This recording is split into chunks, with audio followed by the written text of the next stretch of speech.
Bien, a ver si nos acordamos.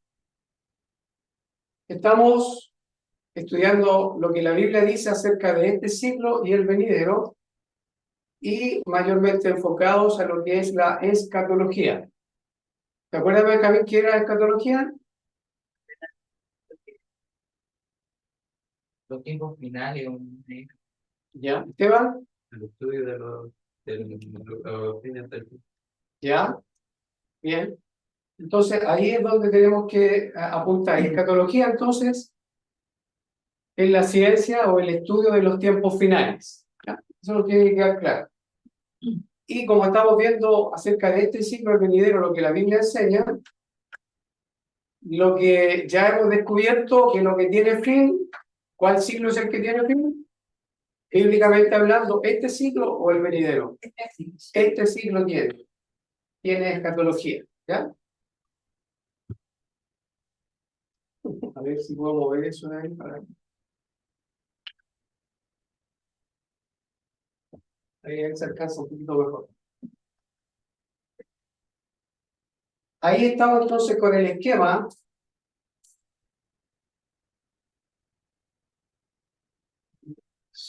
Ahí.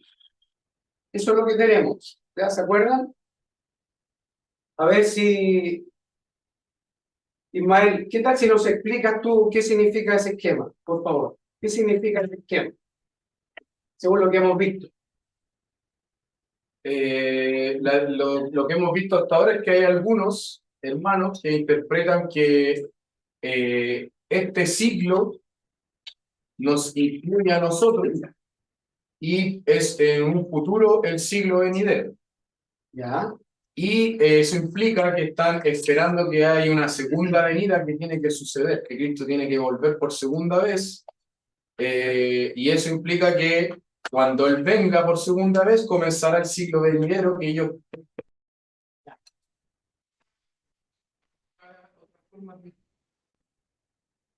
que estamos aprendiendo ahora, que es que este siglo era pasado para nosotros y el venidero es en el que actualmente ya estamos, que ya comenzó porque Cristo ya vino por segunda vez. Okay. Entonces estamos estudiando bajo ese prisma los textos bíblicos. Ya. No, si solo para que quería usar. Ya, bueno. Entonces, básicamente el esquema, como ya hemos escuchado, implica que la segunda venida, ¿qué es lo que hace? La segunda venida, ¿qué es lo que hace con respecto a los siglos? Los divide, ¿cierto? ¿Ya?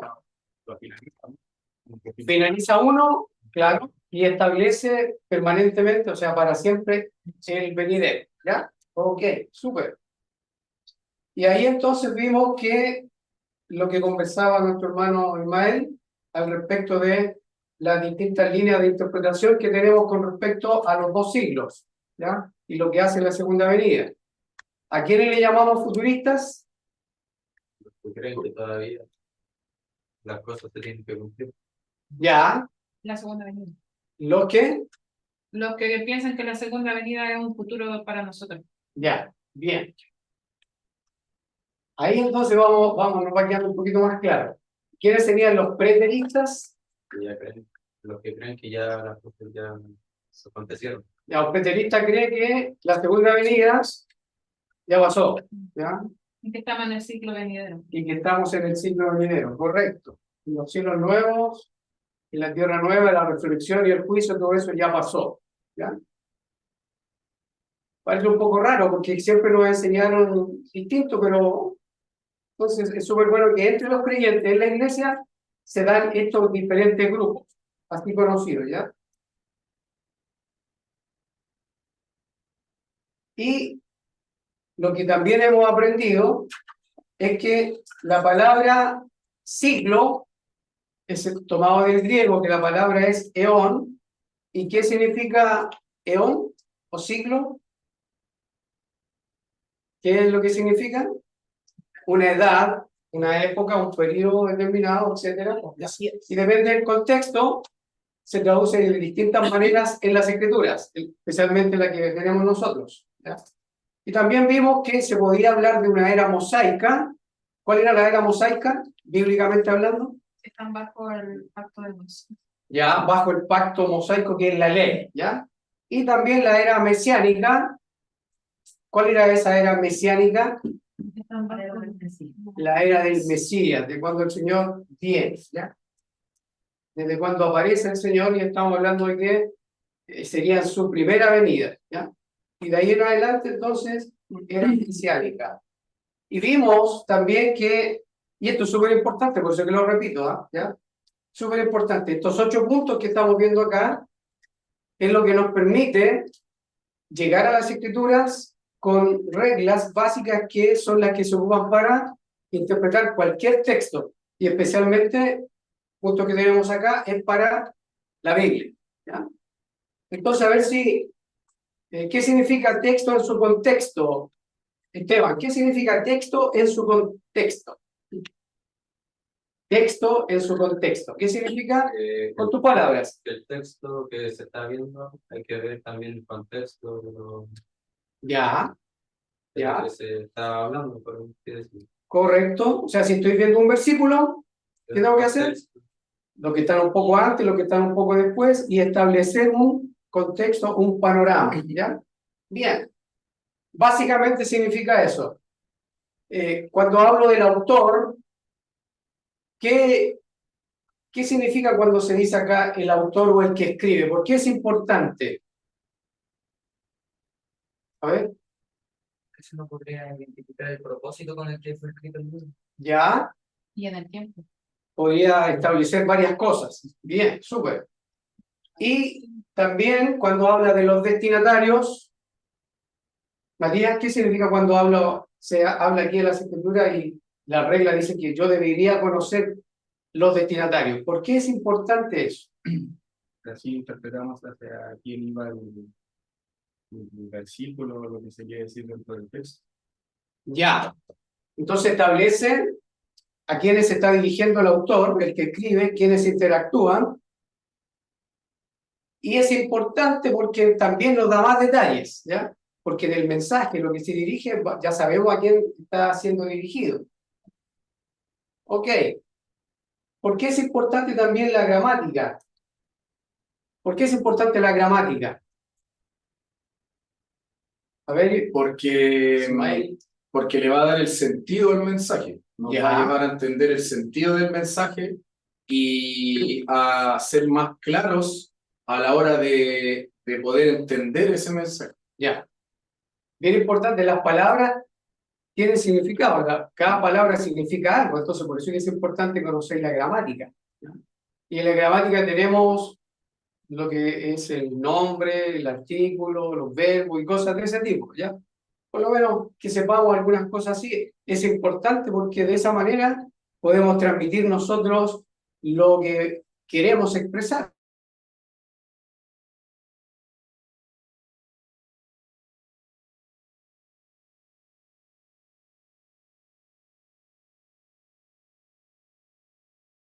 Cuando se habla de género o estilo literario. Si es ¿Ya? poético, si es alegórico, Claro, si es literal, claro, si es profético, si es descriptivo. correcto. Todo eso nos ayuda muchísimo, ¿ya? Nos ayuda en la interpretación, por eso que son reglas de interpretación. Y cuando hablamos de analogía de la fe, Andrés, ¿qué significa cuando hablamos de analogía de la fe? El texto, un texto interpreta a otro, en el caso del Nuevo Testamento al Antiguo, ¿Ya? y también que no hay contradicción en el relato bíblico, ¿Ya? sino que toda referencia que existe está plenamente en concordancia de interpretación una con otra. ¿Ya? ¿Ok? Súper. Y en base a eso también hemos aprendido que el Nuevo Testamento Interpreto el antiguo. interpreta al Antiguo. ¿Por qué entendemos que el Nuevo interpreta al Antiguo? ¿Por qué? Porque en el Antiguo Testamento podemos ver las cosas como profecía y en cambio en el Nuevo están cumpliendo. Ya, ok, súper. Y además, además implica que el Señor Jesucristo cuando vino, entonces Él dio a conocer el antiguo pacto y abrió el entendimiento a los apóstoles, y los apóstoles enseñaron también a otros, a otras personas, y así fue pasando de mano en mano la enseñanza correcta, la que dio el Señor, la dio a sus apóstoles, los apóstoles a hombres fieles que sean idóneos para enseñar también a otros, y así se fue pasando la enseñanza, ¿ya? Y cuando no sabemos algunas cosas, tenemos ayudas como, ¿cuáles ayudas, por ejemplo? Ahí está, tenemos distintas versiones de la Biblia, tenemos también diccionarios, concordancias, etcétera, que nos van a ayudar muchísimo para extraer el mensaje. Y cuando yo hablo de extraer el mensaje, eso es exégesis. Exégesis. Y cuando yo hablo de meter cosas que la Biblia no dice, pero yo estoy metiéndola haciendo que la Biblia diga algo que no dice, eso se llama exégesis, ¿ya? Hacia la Biblia. Extraer, exégesis. Meter a la Biblia, exégesis, ¿ya? Esa es la idea, ¿ya? Ok.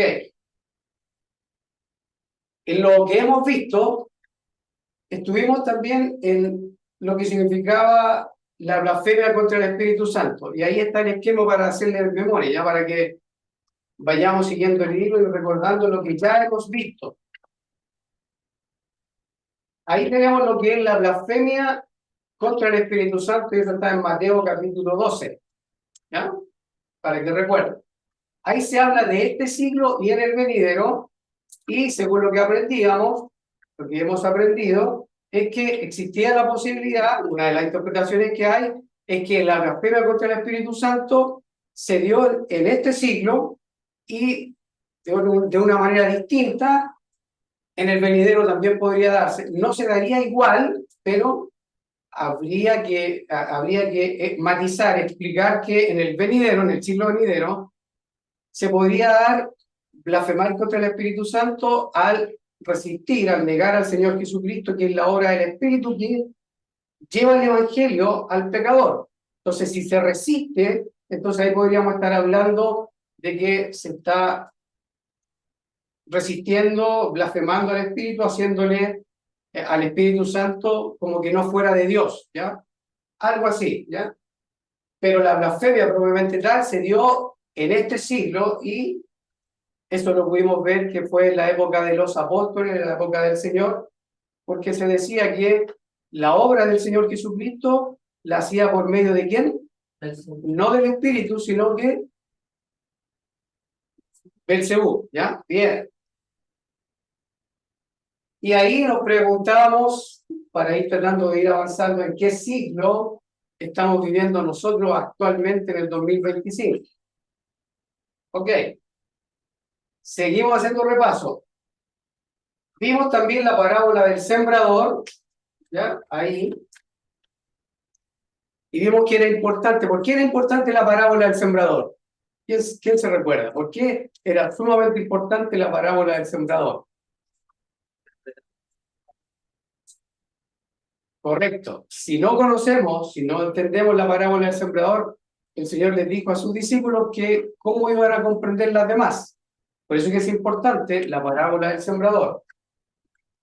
Ok. Ahí en la parábola del sembrador dijimos que todas las parábolas y toda la vida que se manifiesta en los evangelios y en el libro de los Hechos está dado antes de que termine el siglo, este siglo, según la Biblia, ¿ya? En este caso sería la flechita negra, y como comienza la flecha verde, dijimos que es en ese espacio donde se daba, donde está la flechita esa, ahí es donde se dio todas las parábolas, la venida del Señor, la vida de los apóstoles. Ahí es donde nosotros entonces estamos focalizándolo, ¿ya? Nos dimos cuenta que era ahí, ¿ya? Es donde el Señor Jesucristo viene y entonces juntamente con Él viene el reino de Dios. Y es por eso que decíamos que todo lo que nosotros estamos viendo ahora se da ahí, en ese tiempo, antes del fin del siglo, pero ya habiendo comenzado el siglo venidero, y es donde se superponen los siglos. Ok. Seguimos haciendo memoria de lo que ya hemos visto. Vimos acerca de la cizaña del campo. ¿De qué trataba la cizaña del campo? ¿De qué trataba? De ¿Se que acuerdan? Un hombre malo y sembró su semilla Ya. Era otra parábola que el Señor ya le dijo a su audiencia. en un campo que no era de él. Claro. Ok. ¿Qué más vimos ahí? La cizaña, ya, que coexistían, en el mismo tiempo coexisten. Y eso es antes de que termine el siglo, este siglo. Vimos también que en la misma parábola y en la explicación que da el Señor, que hay un fin. ¿Cuál es el fin ese? ¿Cómo se le llama a ese fin? La cosecha. La cosecha o la siega, ¿ya? ¿Qué pasa en la cosecha o en la siega? La cizaña. Se separa, ¿ya? Bien, súper bien. Entonces vemos que si la cosecha o la siega es donde se separan, entendíamos que también implicaba que venía un juicio, ¿ya? Venía un juicio. Y ahí también vimos que se podía manifestar, se podía entender, explicar de mejor manera, y vamos viendo cómo avanza la doctrina, en que se habla de este siglo y también el siglo venidero. En el siglo venidero, ¿qué era lo que entendíamos que iba a pasar? ¿Qué pasa con los justos? Resplandece. Los justos resplandecen. ¿Y qué implicaba eso? ¿Que iban a ser como un sol? ¿Iban a estar iluminando, que nadie los podía mirar? No, pero entendemos por otros pasajes que habla de que son trasladados del reino de las tinieblas a la luz ¿Ya? de Cristo. Ok, entonces entendíamos que era una luz espiritual, no era una luz física que los demás pudieran ver con estos ojos que nosotros podemos ver las cosas de este mundo, ¿ya? Son cosas espirituales. Lo otro igual que se implica es que en el siglo venidero, cuando ¿Sí? se habla de bueno, que se dice, pero que hay que sumarlo, ya se dijo, pero es que no hay que olvidarlo, ¿Ya? es que se puede blasfemar contra el Espíritu en el siglo venidero, solo Ya. que eso no se va a perdonar. Ya. Ok. Súper. También vimos la parábola del trigo y la cizaña, o la cizaña del campo, a la luz de Mateo 3. ¿Ya? Mateo capítulo 3, que estaba relacionado con ¿qué profeta? ¿O qué heraldo? O Juan el Bautista, ¿ya? El que iba delante del Señor. Y también aprendíamos algunas cosas allí relacionadas con Juan el Bautista, de las cosas que él decía en ese tiempo. ¿A quién le hablaba a él en ese tiempo? ¿A quién se dirigía Juan el Bautista? ¿Cuál era la audiencia? Eran judíos, ¿ya? Y entre esos judíos habían también fariseos, los principales del pueblo, ¿ya? Y obviamente habían también gente que seguía al Señor, pero había muchos que no lo seguían. Y cosa importante, a ver, ¿por qué nosotros relacionamos Mateo capítulo 3 con la cizaña del campo? ¿Por qué la relacionábamos? ¿Por qué? ¿Cuál era la relación que existía como para que nosotros pudiéramos decir, oye, se parece a esto? Porque habla de que la raíz está lista para ser cortada, hay un hacha que está Ya. preparada para sacar la raíz de un árbol. ¿Ya? Después habla de la paja que será quemada Ya, y habla de que viene el reino de Dios. ya. Se fija que por eso relacionamos, ¿ya? Por eso que decimos a la luz de Mateo 3, la cizaña del campo a la luz de Mateo 3, ¿por qué? Porque el Señor de muchas maneras en ese tiempo se dirigió a su audiencia con advertencias de que venía pronto un juicio. Y en ese juicio iba a ser separada la cizaña del trigo. Y el Señor advirtió que lo que iba a pasar con la cizaña y también dijo lo que iba a pasar con el trigo. Y eso iba a ser al final del siglo, de este siglo, del que ellos estaban viviendo. Y Eso iba a acontecer cuando viniera el Señor, la segunda venida. Todo eso hemos podido ver hasta ahora. Hoy día nos toca examinar la misma parábola de la cizaña del campo, o del trigo y la cizaña, depende como le quiera llamar, y lo vamos a relacionar con Mateo capítulo 16. ¿Ya? Así que si tienen su Biblia ahí, ustedes pueden buscar en su Biblia, y si no, me siguen en la pantalla. Yo tengo el pasaje preciso del versículo 24 al 28 aquí, ¿ya? Pero ideal siempre, ¿qué es lo que hay que hacer? Texto en su contexto. Este es nuestro texto que vamos a estudiar, pero uno debe considerar lo que estaba antes y lo que estaba después para determinar el párrafo donde se está hablando del mismo tema. ¿Mm?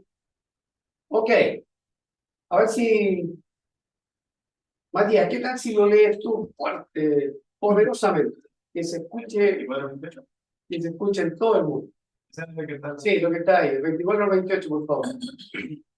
Entonces Jesús dijo a sus discípulos: si alguno quiere venir en pos de mí, niéguese a sí mismo y tome su cruz y sígame. Porque todo el que quiera salvar su vida, la perderá, y todo lo que pierda su vida por causa de mí, la hallará. ¿Por qué? ¿Qué aprovechará el hombre si ganare todo el mundo y perdiere su alma? ¿O qué recompensa dará al hombre por su alma? Porque el Hijo del Hombre vendrá a la gloria de su Padre con sus ángeles, y entonces pagará a cada uno conforme a sus obras.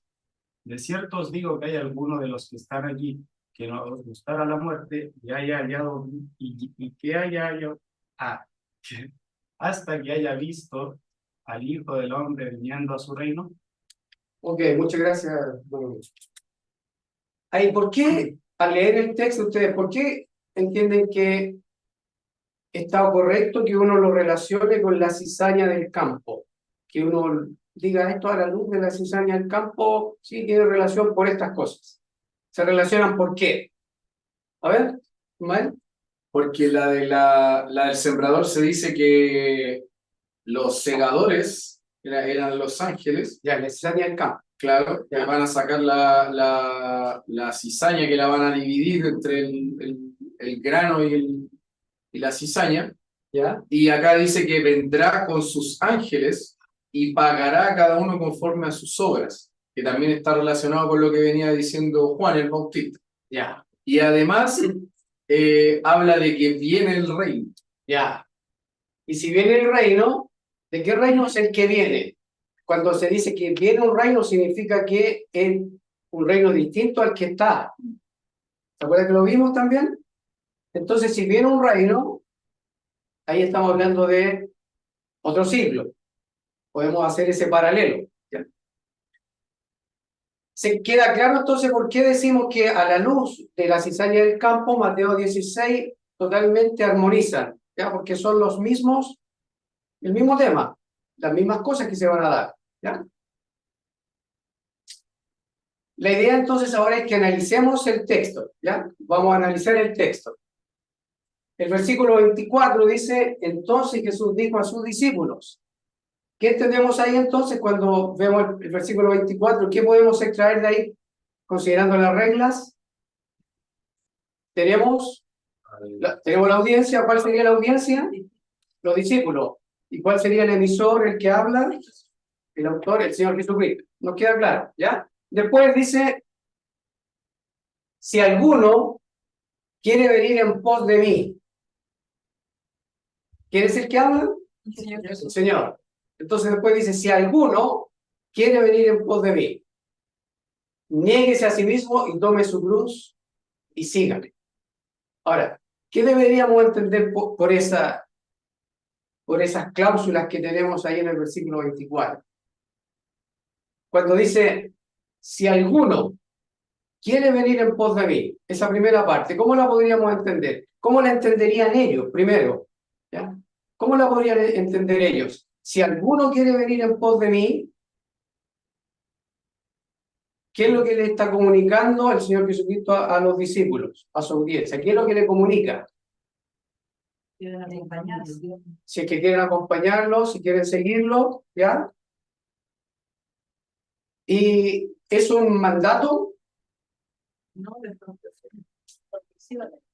¿ya? Tienen que les pone para que lo sigan. Ya. No es un mandato, ¿no es cierto? Si alguno quiere, ¿ya? Entonces pone el énfasis en la persona, ¿ya? Si es que la persona quiere, ¿qué es lo que va a pasar? ¿O qué es lo que le dice el Señor? ¿Qué es lo que les dice que tiene que hacer quien quiera seguir al Señor? Negarse. Negarse. ¿Qué significa negarse? ¿Qué significa negarse a sí mismo?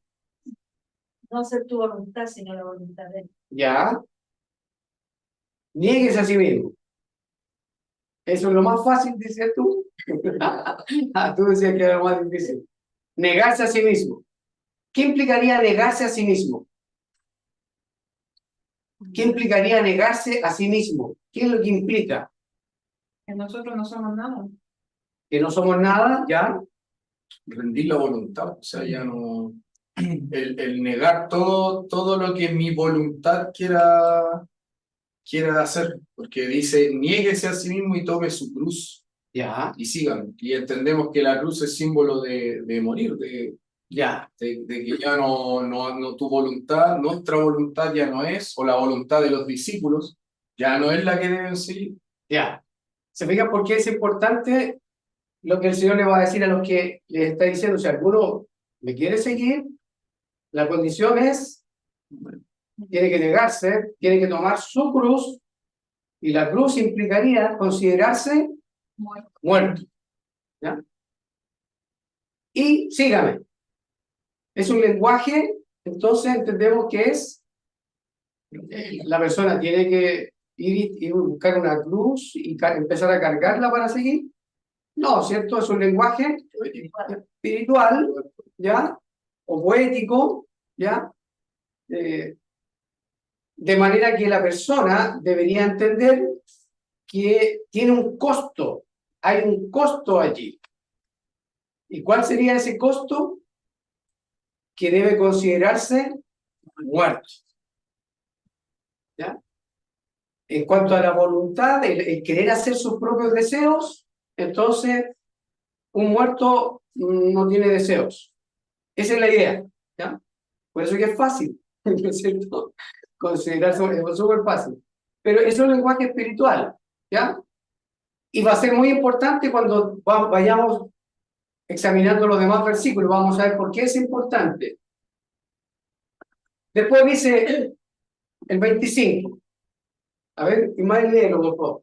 El 25. Porque todo el que quiera salvar su vida la perderá, y todo el que pierda su vida por causa de mí la hallará. Ya, ahí está. Cuando dice porque, ¿qué significa cuando uno dice porque? ¿Qué es lo que va a hacer uno cuando dice porque? Está argumentando lo anterior, está dando Va a las argumentar. razones de lo que dijo antes. Ya. Entonces, ese porque va a estar dando más luz ¿a qué cosa? Al por qué tienen que morir. Claro, al versículo 24. Entonces, cuando el versículo 25 comienza con porque, significa que enlaza con lo anterior y está dando una razón. Está dando los por qué. Entonces dice, porque el que quiera salvar su vida, ¿está relacionado con el versículo 24 o no? ¿Sí o no? ¿Por qué? ¿Por qué, Paula? A ver, ¿por qué está relacionado? Está dando como el motivo.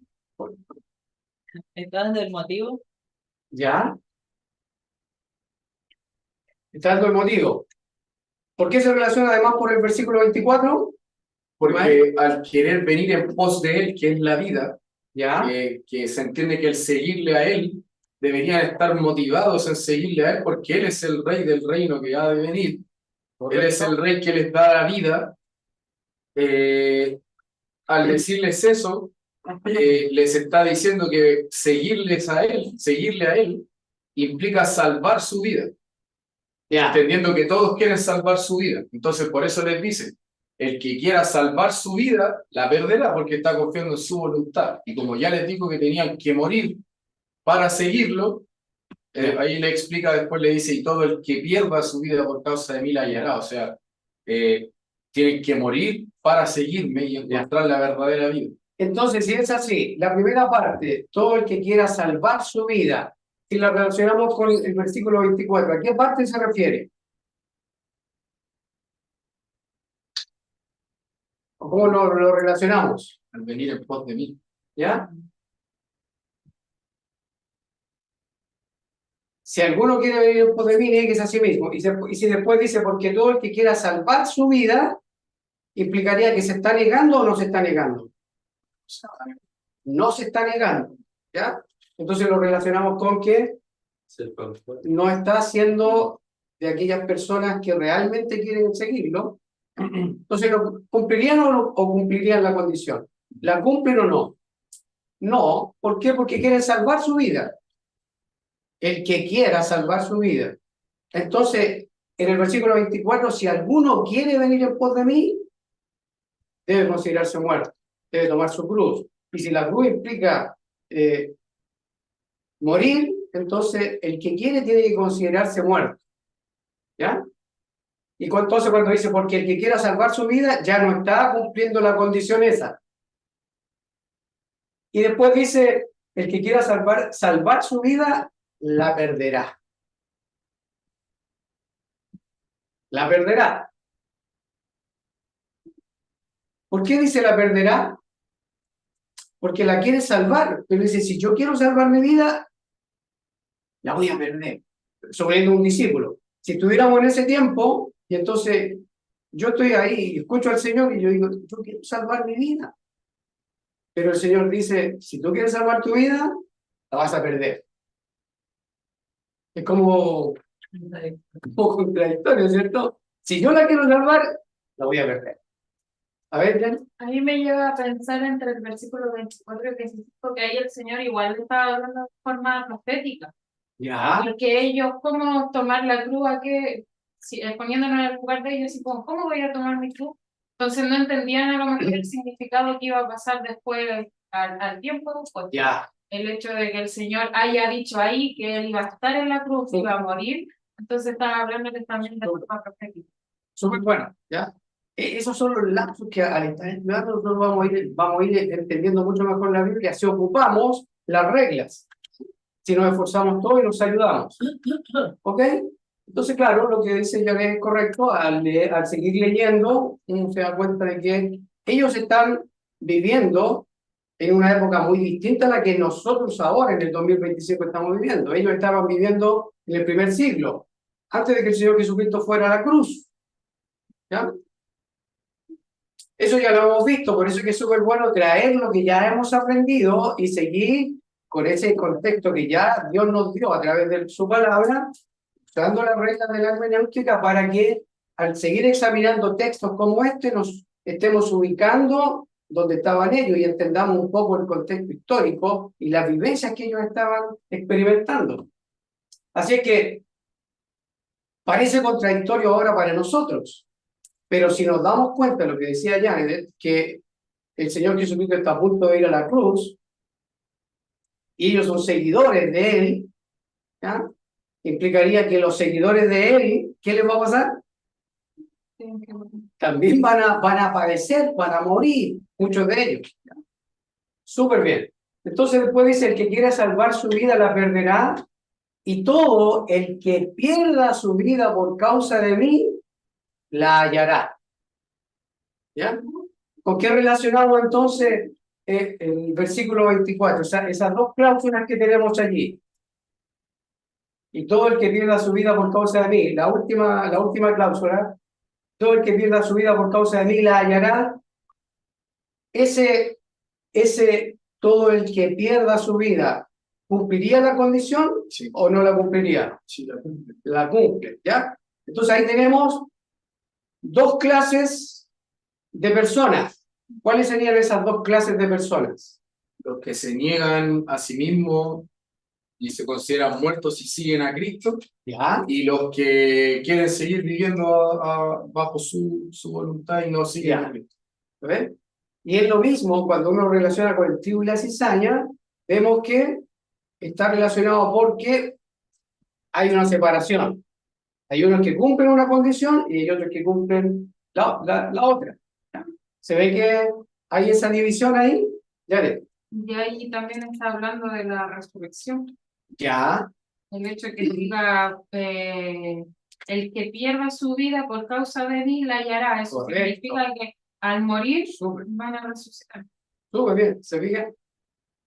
Bien, bien, súper. ¿Por qué? ¿Por qué entendemos que Janet tiene razón? Miren el texto, echen una mirada, ningún problema, traigan lo que ya hemos aprendido. ¿Y por qué tiene razón? ¿Por qué digo yo que tiene razón? No sé ustedes. Por la analogía de la fe. Ya, la analogía de la fe, bien. Y además que en el contexto y lo que ya hemos aprendido, No se contradice. recuerden que hay trigo y hay cizaña. ¿Ya? Y hemos visto también que unos están viviendo en este ciclo, que va a terminar, y según lo que el mismo Juan el Bautista ya nos dijo, es que habían algunos que iban a ser bautizados ¿con qué? Con el Espíritu Santo, y iba a haber otro grupo que iba a ser bautizado con fuego. Fuego. Y fuego implicaba juicio. Y unos iban a ser recogidos en el granero y otros iban a ser, Quemados. claro, amarrados. Por cierto, la cizaña iba a ser amarrada y iba a ser lanzada, claro, iba a ser quemada. ¿Se fijan ahí los dos grupos? Aquí tenemos prácticamente lo mismo. El que quiera salvar su vida, la pierde. Sería la cizaña. Sería la cizaña. Y el que pierda su vida por causa de mí, la haya. Y entonces ahí es cuando dice, pierda su vida, significa que se consideró muerto, ¿ya? Y en la práctica, por seguir al Señor, va a ser perseguido y algunos, como dice más abajo, van a ser muertos. Por eso que en el versículo 28 dice, de cierto digo que hay algunos de los que están aquí que no gustarán la muerte. O sea, no van a morir. Algunos, pero hay otros que sí van a morir. Entonces, los que van a morir por causa de Cristo, ¿qué es lo que les va a pasar? Hallarán la vida. Hallarán la vida. Y por eso es que se habla de resurrección. Adelante. Igual es bueno ver que de este pasaje también lo estamos viendo. Algunos, por ejemplo, testigos de Jehová, mormones, como son futuristas también, desprenden que no gustarán la muerte, significa que los discípulos van a resucitar para el tiempo del Señor. Y se levantan herejías de ese tipo y que se enseñan, lamentablemente, el día de hoy. Entonces, bueno, igual entender, porque en ese tiempo también algunos entendían, hoy el Señor le dijo a sus discípulos que el cuerpo, que la materia, y estaban los gnósticos, no tiene importancia. No tiene importancia el cuerpo, entonces si quieren salvarlo, lo van a perder, porque no es importante. Pero es bueno entender que el trasfondo del Señor, y por eso es bueno lo de Isaías, que dice que engrosarán los oídos de ellos y no entenderán, porque los que no eran podían de aquí decir cualquier tipo de herejía y no entenderlo. Por eso cuando él dijo a sus discípulos, y después lo explica, es bueno que los discípulos después sentaron las bases en cuanto a esto también en las cartas, por ejemplo, acerca de la importancia de la vida, del templo del Espíritu Santo. Entonces, es bueno porque aquí les dice no gustarán la muerte, entonces da a entender de que efectivamente en el juicio que habría de venir, algunos van a estar presentes. En este caso entendemos que a Juan también le dice lo mismo, y Juan de hecho lo narra en el Evangelio según San Juan. Entonces, bueno entender eso, que de una cosa, de una misma cosa que el Señor le está diciendo a sus discípulos, Sí. los que no entienden pueden sacarlo totalmente de contexto, como lo hemos visto, pero los que sí lo entienden, los que son trigo, entonces en este sentido se les da el sentido adecuado a la interpretación. Ok. Gracias, Andrés. Volvemos entonces al versículo 25. Porque todo el que quiera salvar su vida la perderá, y todo el que pierda su vida por causa de mí la hallará. Versículo 26. Comienza por la misma palabra del versículo 25. ¿Cuál es esa palabra? Porque Porque. Y si comienza igual, significa que va a dar otro argumento, otra razón, para todavía que quede más claro qué versículo. El 24. ¿Ya? Entonces, ¿cuál sería ese 26? ¿Qué dice el 26? Porque qué aprovechará al hombre si ganare todo el mundo y perdiere su alma. ¿Por qué recompensa dará el hombre por su alma? Bien. ¿Por qué? Fíjense, ¿qué aprovechará al hombre? Ese hombre está relacionado con, sí, alguno. ¿Ya? Entonces, ¿qué aprovechará al hombre si ganare todo el mundo y Perdiera su alma. perdiere su alma? Entonces ya, con lo que vemos ahí en el versículo 26, el Señor Jesucristo se está refiriendo entonces a la parte física del ser humano, Pero también en la espiritual.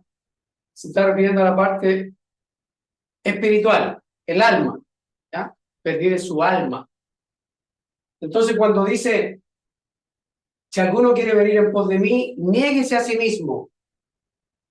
Y después cuando vemos en el 26, porque si ganare todo el mundo y perdiere su alma, ¿se ve la relación allí? Que mayormente entonces el Señor Jesucristo está organizándose a lo interior del ser humano, no a lo exterior, no al físico, sino que a lo interno, ¿ya? A esos deseos que uno tiene internamente. ¿Dónde están focalizados? El versículo 26, entonces, esos deseos internos, si dice, ¿qué aprovechará al hombre si ganare todo el mundo y perdiere su alma? Los deseos internos de ese hombre, ¿dónde está focalizado entonces? En el mundo, ¿ya? Y por ejemplo, podrían ser las riquezas, ganar de todo el mundo, la riqueza, la fama, el trabajo, lo que sea, ¿no es cierto? Focalizado entonces en el mundo.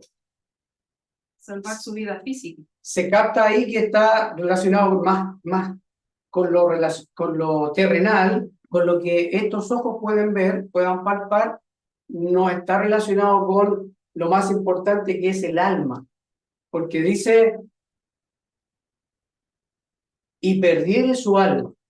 Gana todo el mundo y pierde su alma.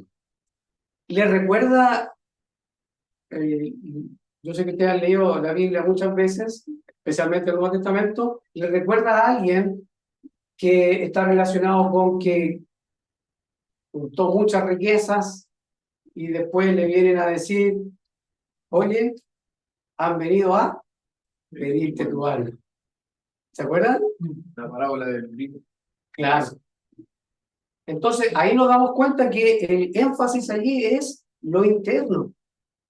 El hombre rico igual. El hombre rico, claro. Quería seguir al Señor Jesús, pero él le dijo que También, se despojaron de claro. Y ahí uno hace relaciones, va haciendo relaciones. Y recordemos que el versículo 26 está dando más razones para explicar el versículo 24. Y entonces cuando dice, ¿qué aprovechará el hombre si ganare todo el mundo y perdiere su alma? ¿O qué recompensa dará el hombre por su alma? Digan esas dos. ¿Qué recompensa dará el hombre por su alma? Entonces el versículo 26 está relacionado con el hombre o con ese si alguno, que cumple las condiciones del versículo 24 o no las cumple. El versículo 26. ¿Las cumple o no las cumple? No las cumple. Entonces aquí teníamos en el versículo 26 una persona que nos da luz también para que ahora, al sacar la aplicación para nuestros días, también nos ubiquemos nosotros. ¿Ya? ¿Qué aprovechará al hombre si ganare todo el mundo y perdiere su alma? Ese hombre pierde su alma, está ocupado en lo terrenal. ¿Qué significa si está ocupado en lo terrenal? En conquistar el mundo, ganar el mundo para él. ¿Implicaría con respecto al Señor Jesús? Que en vez de negarse a uno mismo, No sigue el Señor. está negando al Señor. necesario. Es cizaña. ¿Se fijan? Por eso es que hay otros versículos que dicen que no se puede servir a dos señores. Imposible, no se puede servir a dos señores. Porque uno o le sirve a uno y menosprecia al otro, ¿ya? ¿Se ve? Aquí es lo mismo. ¿Qué aprovecha el hombre si gana todo el mundo y pierde su alma? Con respecto al versículo 24, entonces un hombre que no sigue al Señor, que no se niega a sí mismo y menosprecia al Señor mismo, porque se ama a sí mismo. Nos va quedando más o menos claro, ¿cierto? Y al amarse a uno mismo y querer salvar su propia alma y al querer conquistar el mundo, menospreciando a Dios, entonces pierde su alma. Hay algunos que no les interesa las cosas de Dios y se ocupan en lo terrenal y conquistan y siguen conquistando y no se dan cuenta que es a costo de su alma. No se dan cuenta del costo de su alma.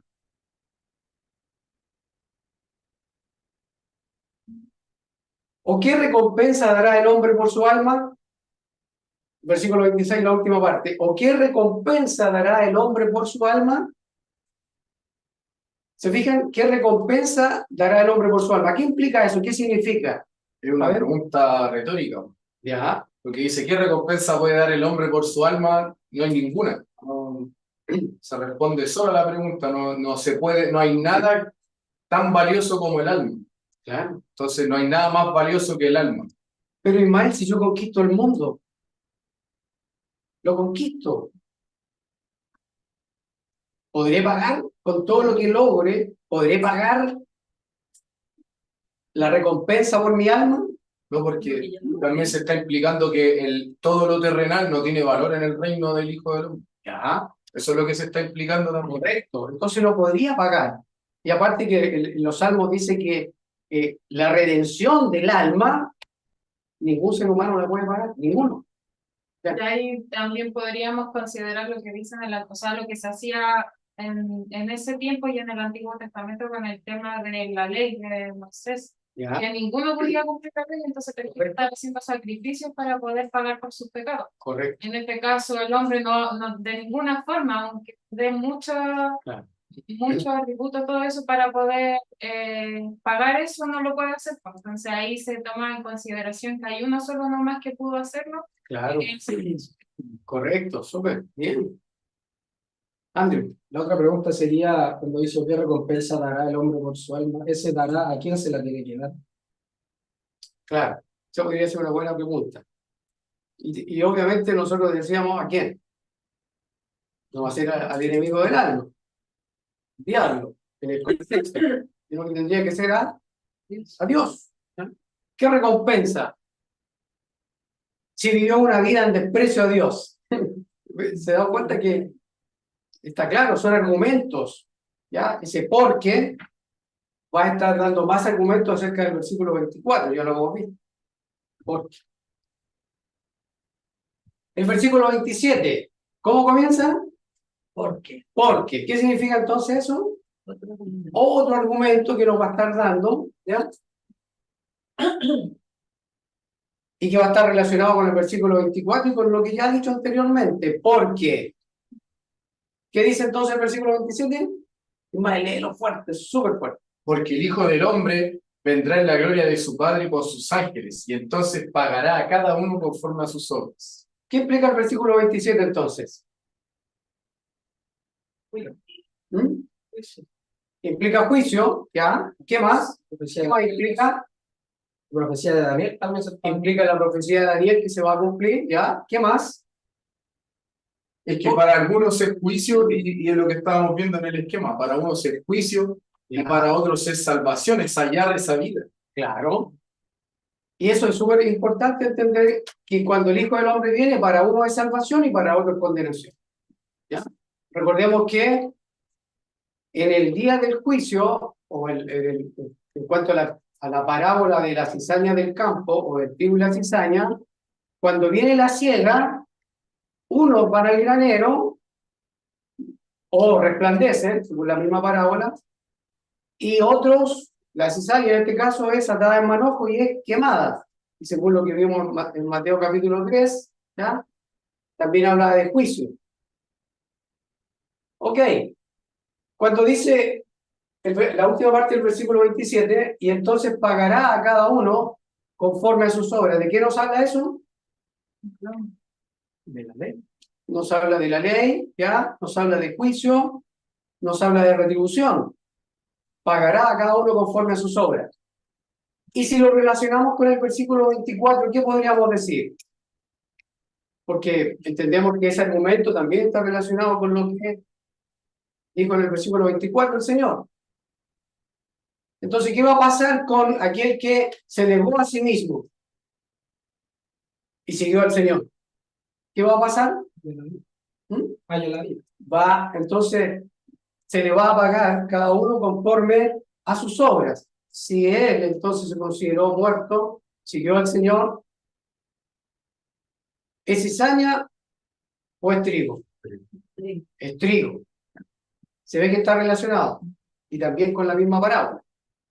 Ahora, versículo 27, la primera parte, dice, porque el Hijo del Hombre, y ahí es donde Andrés decía, al hablar del Hijo del Hombre, ya hemos visto que, lo hemos dicho unas veces, que está relacionado con el profeta Daniel y con la venida del Hijo del Hombre, y según Daniel, el Hijo del Hombre, que hace, o porque es conocido, el Hijo del Hombre, El anciano de días entrega al rey. porque a él se le va a entregar el reino. ¿Ya? Es el que va a recibir un reino que va a durar ¿cuánto tiempo? Sí. Para siempre. Y entonces cuando dice, porque el Hijo vendrá, el Hijo del Hombre vendrá, ¿vendrá a dónde? ¿A dónde viene? A la tierra va a instalar su reino. Claro, y en el contexto que se está hablando allí, entonces, ¿en qué tiempo iba a venir?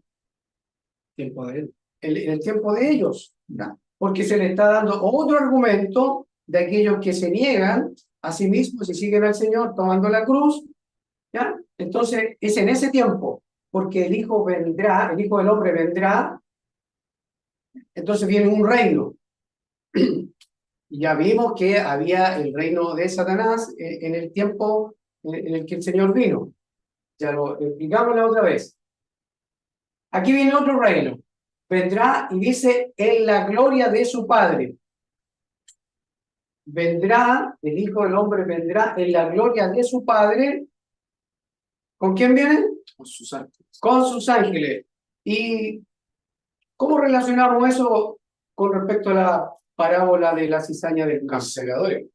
¿Ya? Que ciegan, los que distinguen. Entonces podríamos entender allí que obviamente que también se relaciona, porque en la parábola de la cizaña del campo la explicación era que el mismo Señor dijo que iba a enviar a los ángeles que iban a hacer esa separación.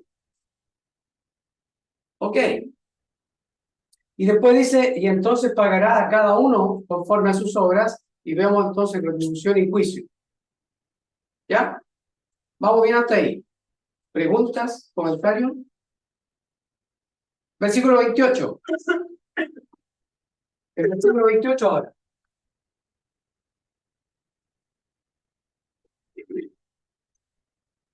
Janet, ¿qué tal si tú lo lees, por favor, ahí? Fuerte.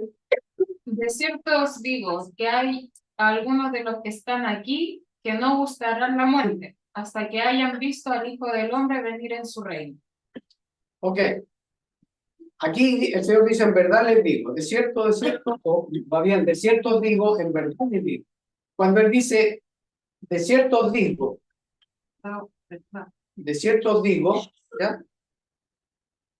Ya sabemos que el Señor no miente, pero cuando dice de cierto os digo, es para que nos quede muy claro que es algo contundente, que va a pasar sí o sí. Eso se va a cumplir. No De hay cierto os digo. doble interpretación de Claro. lo que está diciendo. Entonces, cuando dice que hay algunos de los que están aquí, perdón, ¿qué es lo que está comunicando el Señor ahí? Que de los oyentes, los que estaban cuando él dijo eso, los que estaban escuchando lo que él estaba diciendo, ¿Ya? no iban a morir hasta que viniera ese reino. Ok. O sea, algunos de ellos iban a estar vivos cuando viniera el reino. Sí, hay algunos de los que están aquí. Y eso implica, eso algunos de los que están aquí implica a Ismael, a Andrés, a Mariano, que estamos aquí, ¿o no? Por cierto, ya sabemos que si respetamos las reglas, eso implica que se le está otorgando a una audiencia del primer siglo. ¿Ya? A sus Súper discípulos, claro. que dice, todos dijo a sus discípulos. Correcto. Se ve que eso da mucha luz cuando uno va a la Biblia y aplica las reglas, cambia totalmente. Porque nos enseñaron a nosotros que esto aplicaba inmediatamente para ti y para mí. Andrés, Consulta, si dice que no gustarán la muerte, alguno de los que están aquí, y ahí dice discípulos, no dice los apóstoles. Algunos podríamos pensar que o son los apóstoles o son los discípulos que, aparte de los apóstoles, también le seguía más gente, claro, ¿no es cierto? sí, Porque no solamente sabemos que le seguían sí, solamente los apóstoles. Entonces, en ese contexto, claro, uno puede decir, ah, ya está incluido Juan, que está ahí, sí, y otros también, sí. que después vemos que se le aparece el Señor resucitado, entre los hermanos que incluso lo mencionan. Entonces, la pregunta es, si dice, porque todo el que quiera salvar su vida la perderá, y todo el que la pierda su vida por causa de mí la hallará, entonces ahí cuando les dice no gustará la muerte, está implicando que algunos iban a perder su vida por causa de él, o la iban a perder a causa de que quisieron retener su vida. No sé si me explico, porque Sí. dice no gustarán la muerte. Entonces, como ya viene hablando de ambos casos, entonces ahí alguno de los discípulos podría decir, oye, la voy a perder porque la voy a retener, o la voy a perder, o puede que la pierda, puede que guste la muerte, efectivamente, Ya, a causa de que no me vuelva en pos de la vida, sino que quiera retener mi alma. ya. No sé si me explico, porque ya que se habla de juicio y o sea, de pago y de salvación, quizá esa misma frase, cuando dice algunos de los que están aquí, porque ahí se los aterriza a ellos mismos, les dicen, ustedes que están allí, algunos no gustarán la muerte, o sea que otros sí gustarán la muerte, o sea que otros perderán su vida. No sé si me explico. Pareciera ser que también aplicaría eso de que alguno podría examinarse de los que estaban ahí y decir, oye, eh, voy a perder mi vida o la voy a salvar. Ya, a ver, Ismael. Yo entiendo que acá queda claro el cambio en el lenguaje. Sí. Queda súper claro el cambio en el lenguaje, porque no le está diciendo el porqué. Ya les Correcto. terminó de hablar, ya les terminó de explicar lo que les estaba diciendo, lo que partió diciéndoles, y ahí les cambia el tema y les dice, de cierto les digo que muchos de ustedes no van a morir antes de que venga el reino. Entonces, ahí ya les está hablando del reino, ¿no? Les está explicando lo de negarse a ellos mismos. Les cambia el tema y les habla de manera literal. Correcto. Se capta, ¿cierto? Por eso que es importante la gramática. Cada palabra significa algo.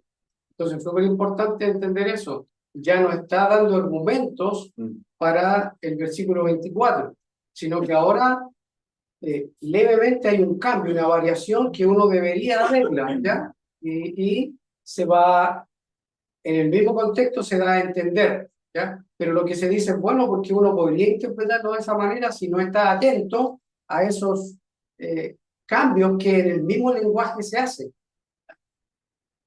Sí, que como en el 28 dice, hasta que hayan visto al Hijo del Hombre viniendo en su reino. Por El eso 27, y el 27 dice, porque el Hijo del Hombre vendrá en la gloria de su Padre, el mismo reino en hebreo.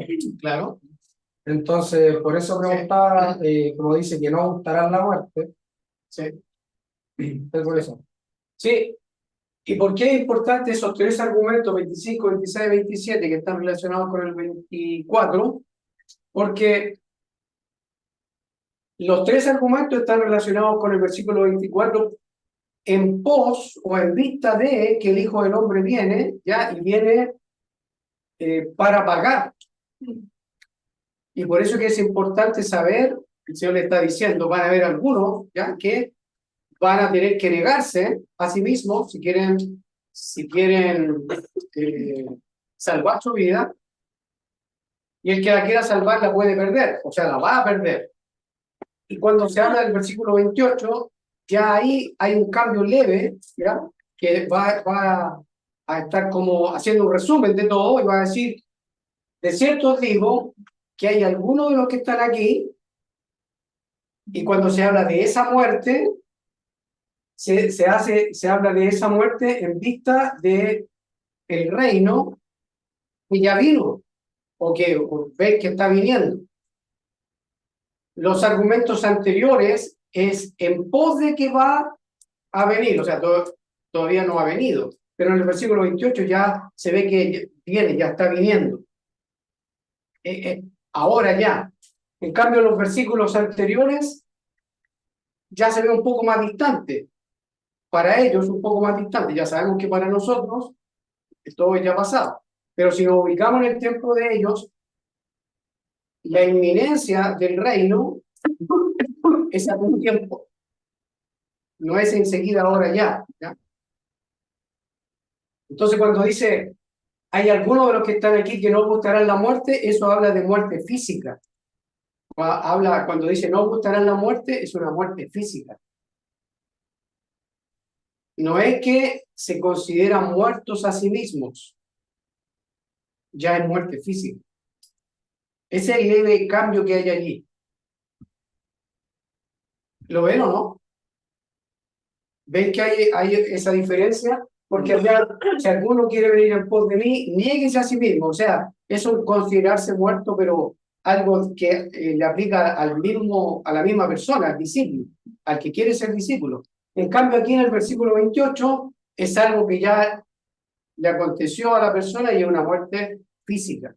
Y por algo establece que van a haber algunos que no van a estar muertos. Correcto. Porque es algo común a todos. A diferencia de lo de arriba, que pareciera ser una decisión, que no todos van a estar en la misma condición. En cambio, acá la muerte es común a todos. La muerte de la que habla aquí. Sí.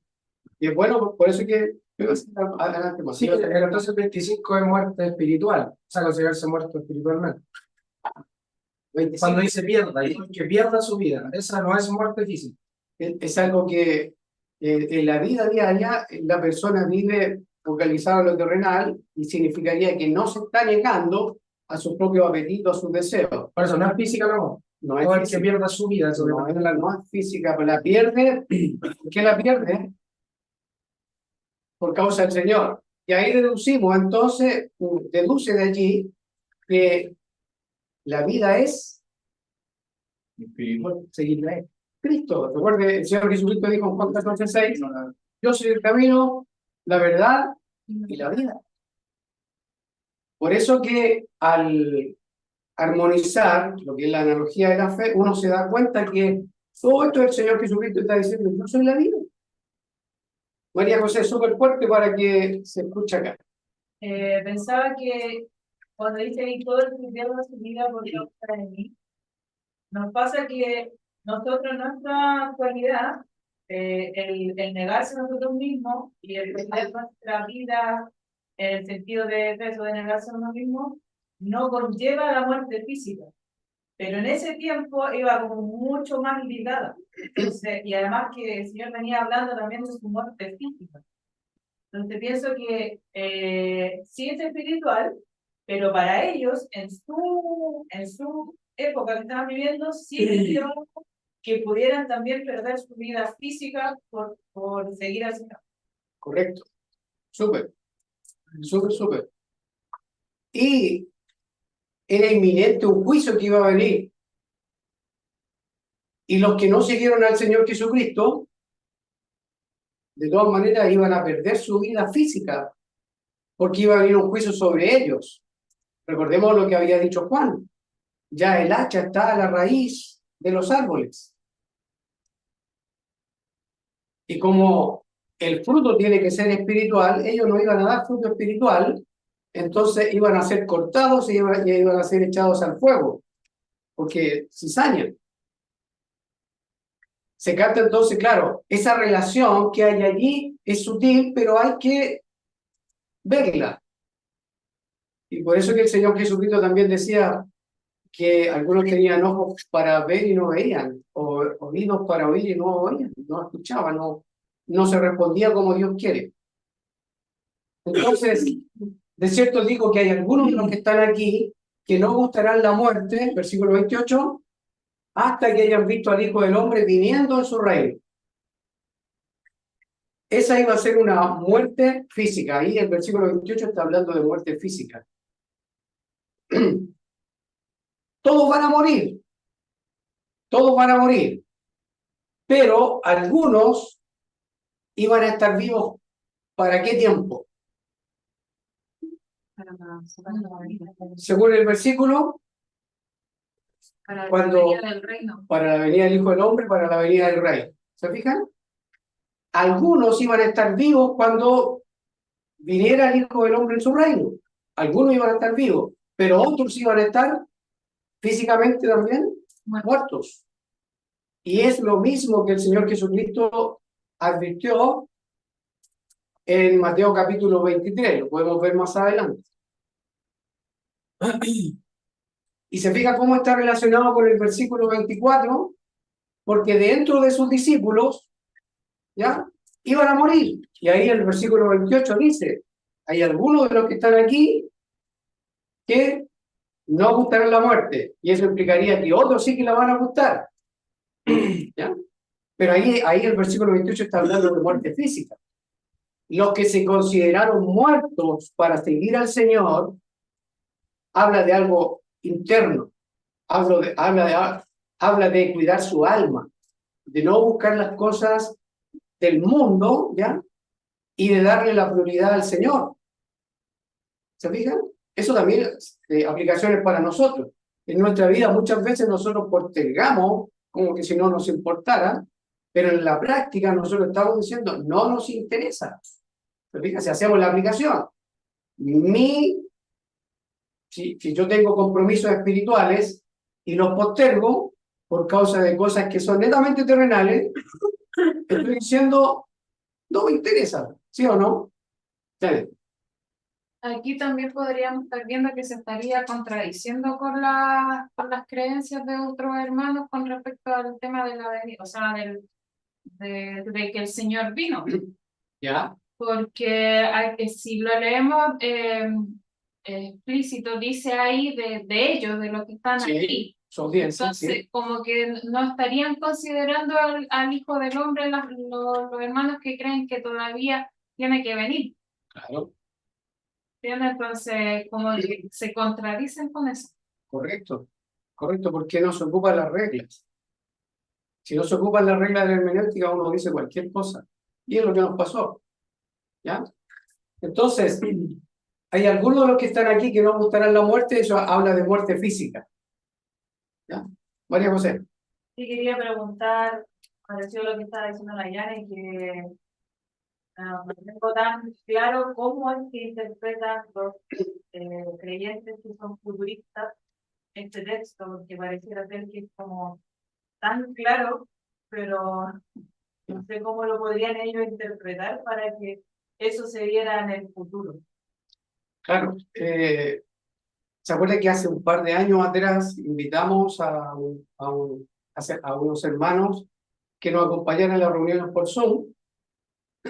Y cuando tocamos este tema, el argumento que salió respondiendo a tu pregunta es que los versículos siguientes, termina aquí el capítulo 16, y al pasar al capítulo 17 habla de la transfiguración. Y entonces uno de esos hermanos nos dijo, y es el argumento que normalmente se da en los ámbitos mayormente dispensacionales, y también en otros, es que cuando se transfigura el Señor, ellos dicen, ahí es donde se cumple, porque ahí es donde vino el reino. Como el Señor se transfiguró y le aparecieron Moisés y Elías, ¿ya? Y estaban también Pedro, Juan y Jacobo, estaban con el Señor y habían subido al monte donde el Señor se transfiguró, entonces vieron su gloria, vieron su majestad, es como cuando el Señor se sacó el overol y se vio realmente quién era, su majestad, Dios mismo allí con ellos, y estaba conversando con Moisés y Elías, en representación, decimos, de todo el Antiguo Testamento, y estaban hablando de la partida que el Señor iba a tener en Jerusalén. Estaban hablando de su éxodo. Entonces algunos dicen, esto se cumplió según Mateo 6 días después y según Lucas 8 días después, más o menos, un tiempo aproximado, como 6 a 8 días, ¿ya? Dicen que se cumplió allí, pero resulta que en ese pasaje de Mateo 17, que a continuación de esto, no se habla, por ejemplo, ¿de qué? No sé, se habla de juicio, se habla de separar tribu y cizaña, se habla de ángeles, no se habla nada de eso. Y además que si van a pasar 8 días y el Señor diga, algunos de los que están aquí van a estar vivos, si van a ser 8 días no. Como que lo mismo que yo dijera, mira, la próxima semana los que estamos aquí vamos a estar vivos. No es mucha la gracia, pero si son 30 años o 40 años, cambian. ¿Se fijan?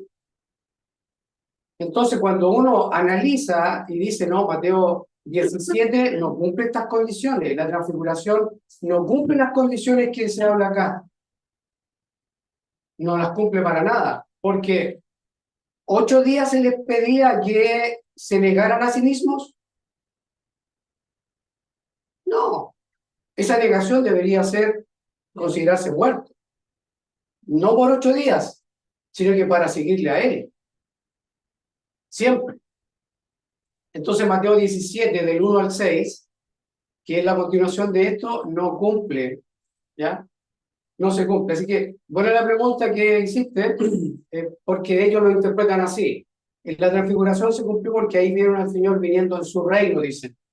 Pero no es lo que dice el pasaje.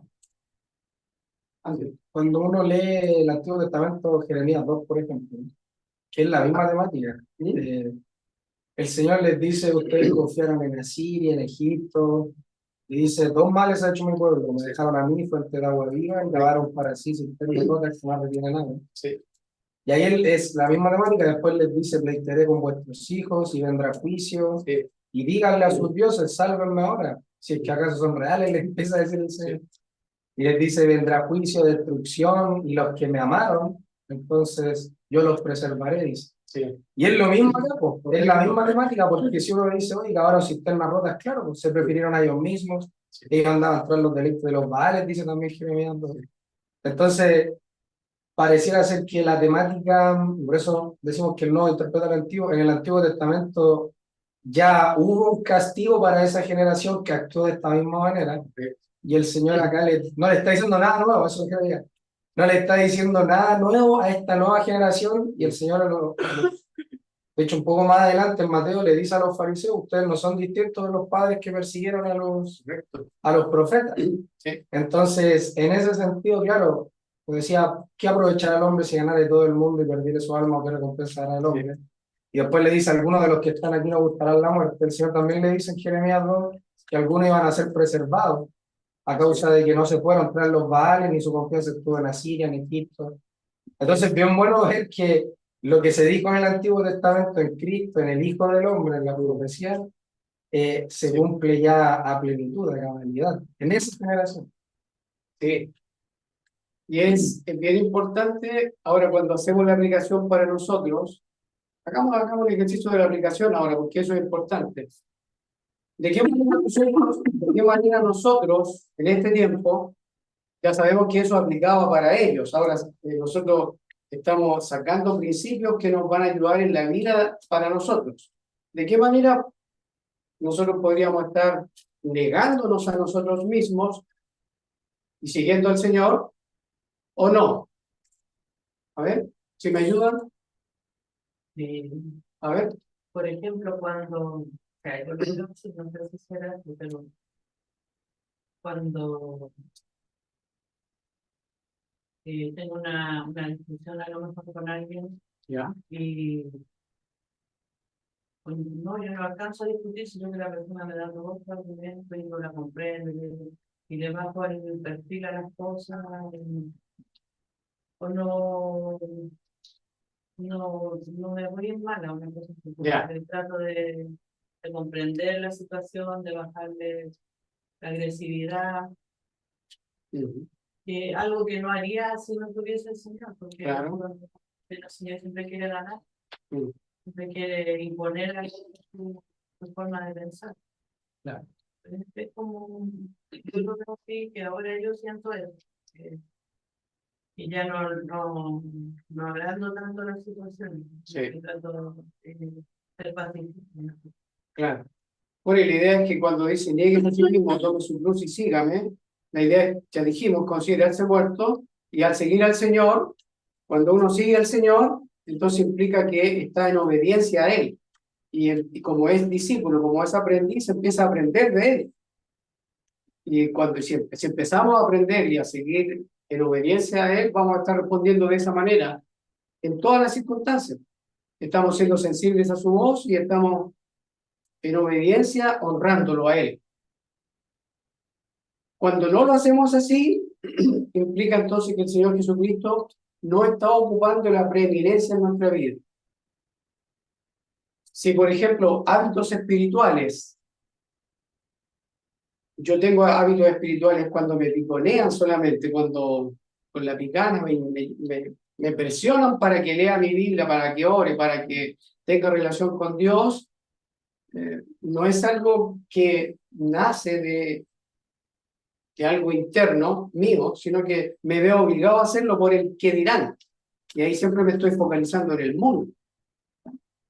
Cuando yo postergo las cosas de arriba, las cosas del Señor, implica eso. Todo lo que se interponga entre Dios y yo no es correcto. Porque según lo que podemos desprender de ahí, es que me considero muerto a mis propios anhelos, a mis deseos, a mis sentimientos, y entonces lo pongo a Él en primer lugar, me considero muerto y lo sigo a Él. Esa es la idea allí. Y eso necesariamente implica un nuevo nacimiento. Necesariamente implica que Dios obre algo en nosotros que la Biblia se conoce como el nuevo nacimiento.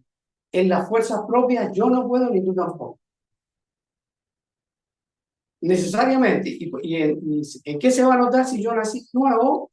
En ese anhelo interno que tengo de seguir al Señor, que no me veo forzado a hacerlo. No soy forzado a hacerlo. Quiero aprender de Él. Quiero conocerlo más. Quiero ser como Él. Y no es forzado. Porque hay una nueva creación que busca las cosas de arriba, no las de la tierra, que está relacionado con esto mismo. Está relacionado con lo que ha dicho Andrés. ¿Ya? Entonces, súper importante que cuando uno saca principios y lo aplica a la propia vida, entonces uno puede darse cuenta si eso no es. Y si es y no está cumpliendo, significa que está en pecado y esa nueva creación vuelve a Dios y dice, Señor, mis prioridades están cambiadas. Estoy despreciándote por esto, por esto, por esto, por esto, y estoy siempre postergándote, o muchas veces te postergo porque me ocupo más en esto o en esto otro.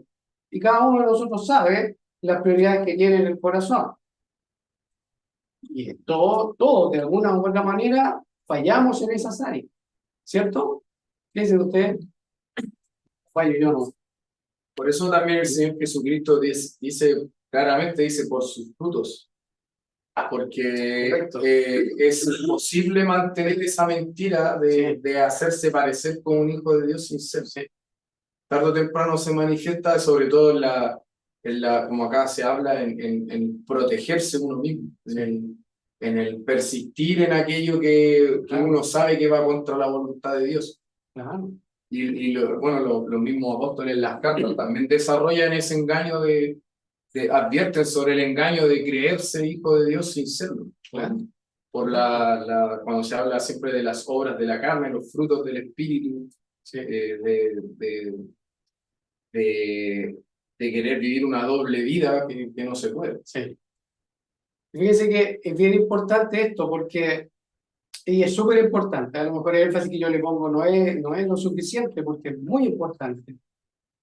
Especialmente nosotros que somos padres, que ya llevamos más tiempo y que nuestros hijos, nuestros nietos nos miran, el ejemplo que damos igual es delicado porque les estamos diciendo que el cristiano debe vivir de esa manera o de alguna manera estoy dando un mensaje.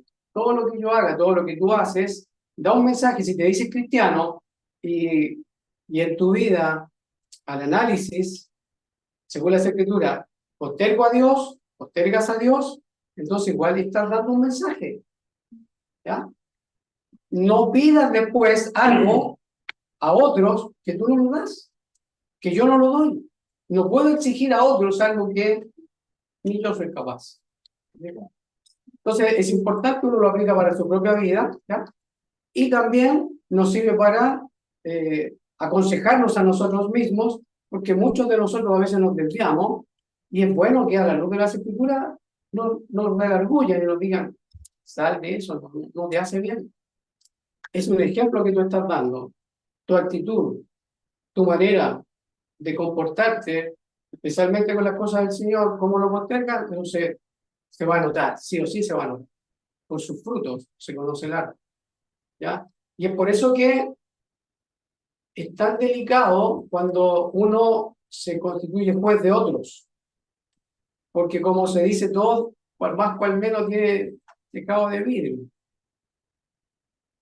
Y es muy importante que nosotros entendamos esto. Tiene que ser una obra divina. Tiene que ser Dios. ¿Ya? Ok.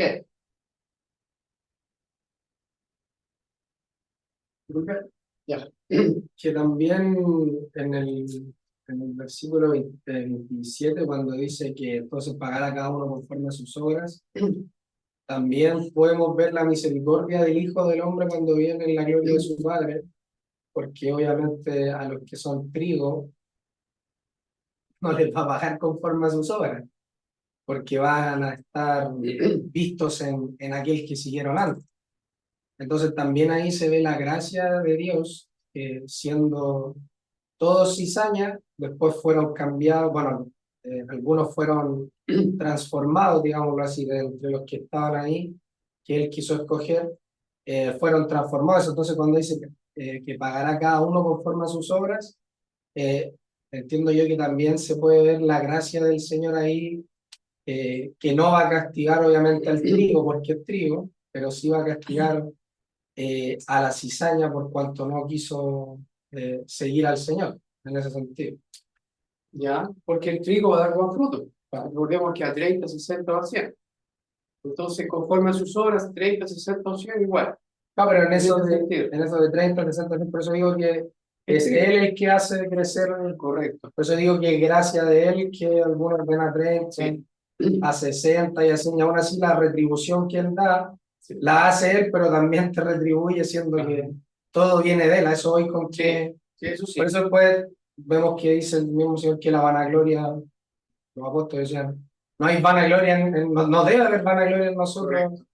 en nada de lo que hacemos. Sí. María José, ¿te iba a decir algo? Y una pregunta, ¿ese pagará cada uno conforme a su obra o lo que hemos visto en la parábola del tiempo de la siega y todo? Sí. ¿Eso se debería aplicar en cuanto a la salvación a toda la humanidad o solo estar hablando de aquellos que rechazaron al Señor Jesucristo y después recibieron ese pago en la gran tribulación? ¿O se refiere a la salvación para toda la humanidad? Que en ese momento ocurre el juicio para toda la humanidad. Esa es mi pregunta. En ese contexto en que estamos viendo, aplica a ellos. En el contexto que estamos viviendo nosotros, el que tiene al Hijo tiene la vida. El que no tiene al Hijo de Dios no tiene la vida. ¿Ya? Es un contexto distinto. Pero aquí aplica a ellos y el juicio era inminente porque iba a venir el Hijo del Hombre con su reino y en ese tiempo iba a recompensar a aquellos, ¿ya? Conforme a sus obras, tanto a los unos como a los otros. ¿Ya? El trigo iba a ser recompensado, ¿ya? Yendo al granero, etcétera, y la cizaña iba a ser quemada. ¿Ya? Yo entiendo eso. Y aplicaba para ese, si aplicamos la regla, aplica para ellos. Por otros versículos entendemos que el que tiene al Hijo tiene la vida, y como es el Evangelio eterno, entonces se sigue predicando. Es un Evangelio eterno. Ok. Esa nota, a ver, ¿quién la quiere leer fuerte? Hombre, ¿quiere leer fuerte la nota que tengo ahí al final? Con la venida del Hijo del Hombre ocurre la siega el juicio, termina este siglo y se establece para siempre el siglo venidero. Eso es lo que creo yo que dicen ustedes. ¿Estaría correcto, no? Según lo que hemos visto. ¿Sí?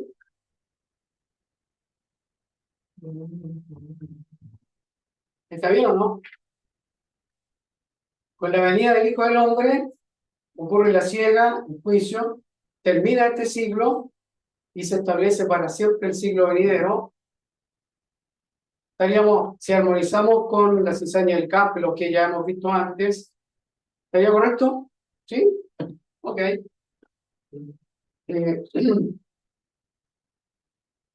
Vamos a ver esto mismo. Andrés, por Sí, lo favor. otro importante que lo vimos la semana pasada, lo mencionamos acerca de la muerte, que dice no gustarle la muerte, también hay que ver que hasta ahí la muerte seguía estando, o sea, seguía siendo partícipe de ese siglo, Claro, cuando dice no gustarle la muerte. correcto. Vamos a seguir, este es el mismo pasaje, pero pasaje paralelo de Marcos.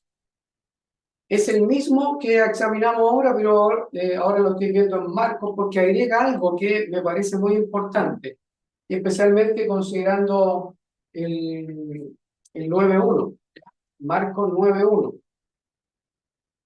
Yo lo puse completo, pero prácticamente es la misma escena, pero como escrita y explicada por Mateo, Marcos y también por Lucas. Entonces súper bueno ver las diferencias y cómo uno puede armonizar. Y yo quiero llegar al versículo 1, ¿ya? Del capítulo 9 acá, que es el último versículo ahí. Dice, también les dijo, de cierto os digo, que hay algunos de los que están aquí que no gustarán la muerte hasta que hayan visto el reino de Dios venido con poder. ¿Cuál es la diferencia con respecto a lo que hemos visto en lo que dice Mateo? ¿Cuál es la diferencia? A ver si lo pongo de nuevo acá. Ahí. Versículo 28. Viniendo en su reino. Dice, ahí, ojo crítico, ya ojo crítico ahí. Ustedes me ayudan. ¿Cuál es la diferencia que hay? Dice, de cierto os digo que hay algunos de los que están aquí que no gustarán la muerte hasta que hayan visto al Hijo del Hombre viniendo en su reino. ¿Ya? ¿Está claro? Sí. Ya. Ahora vamos a Marcos 9.1. Dice, también les dijo, de cierto os digo que hay algunos de los que están aquí que no gustarán la muerte hasta que hayan visto el reino de Dios venido con poder. ¿Cuál es la diferencia? El venido y el viniendo. El venido y el viniendo. El verbo. ¿Se fijan qué importante la gramática? Porque El venido ya está consumado. venido, ¿ya? Venido hecho, con poder. Eso se llama pretérito perfecto, de hecho. Ya, Ya está consumado, ya vino completo. súper. ¿Se fijan? Entonces, bien importante ese detalle. ¿Por qué es importante ese detalle? Porque dice, de cierto digo que hay algunos de los que están aquí que no gustarán la muerte, ¿hasta cuándo? Hasta que hayan visto.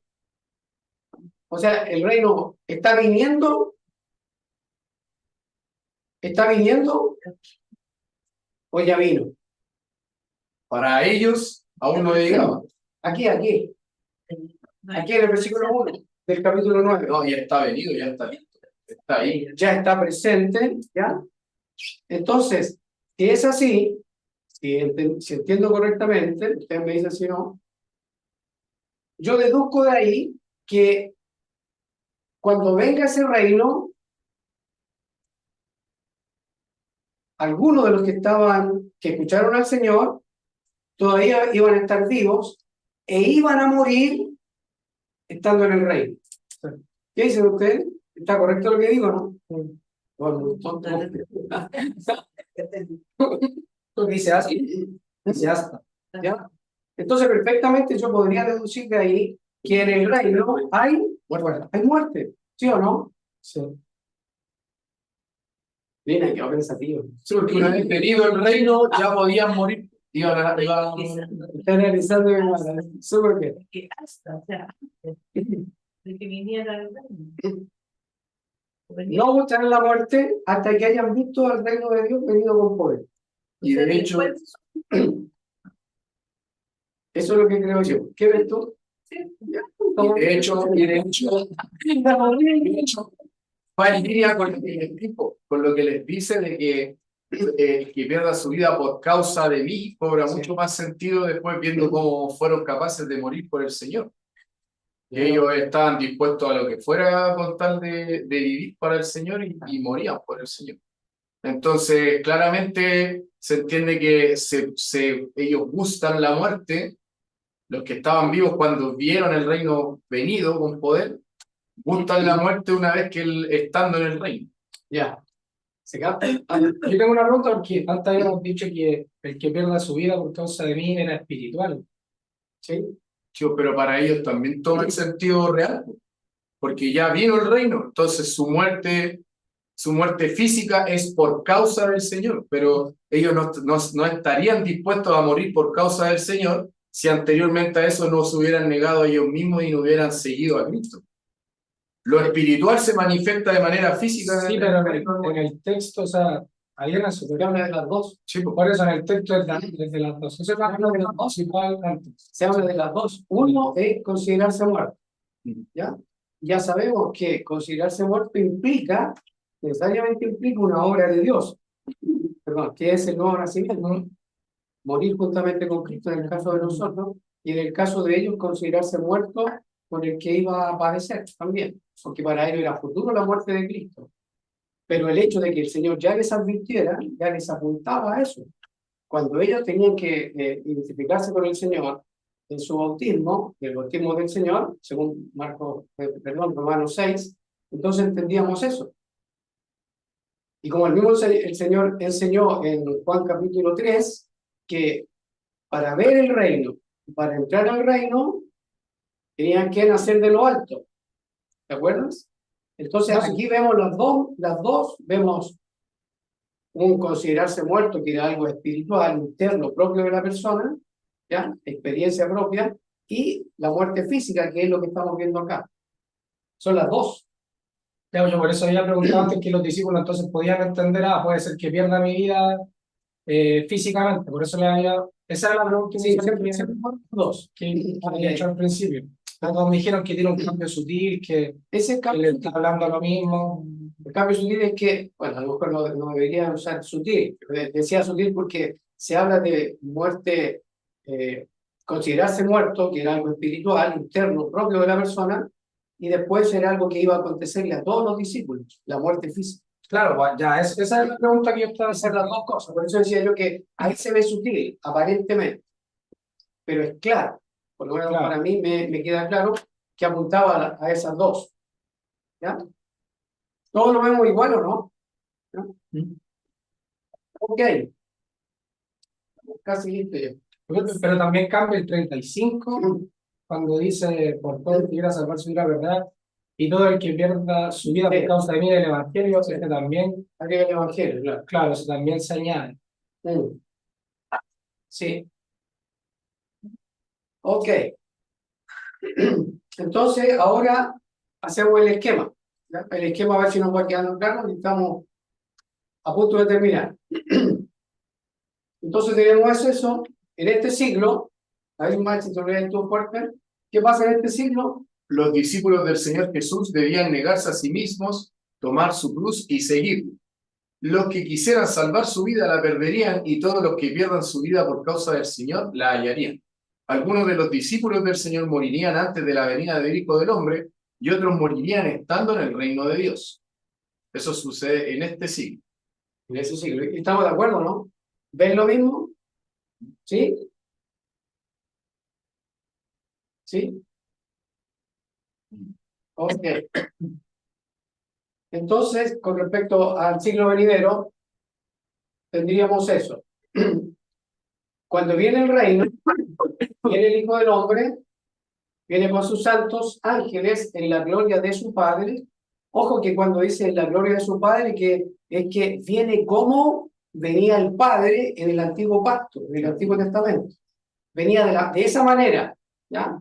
Cuando dice la gloria de su Padre, implica que así como vino el Padre muchas veces en el Antiguo Pacto, venía a la tierra, de la misma manera el Hijo del Hombre iba a venir en su tiempo, en el tiempo que él dijo que iba a volver, vino, de la misma manera. Y eso implica entonces que no era físico, que él no venía en persona, sino que tomaba a otros y ejecutaba juicio y se hacía notar su presencia. Esa es la idea, ¿ya?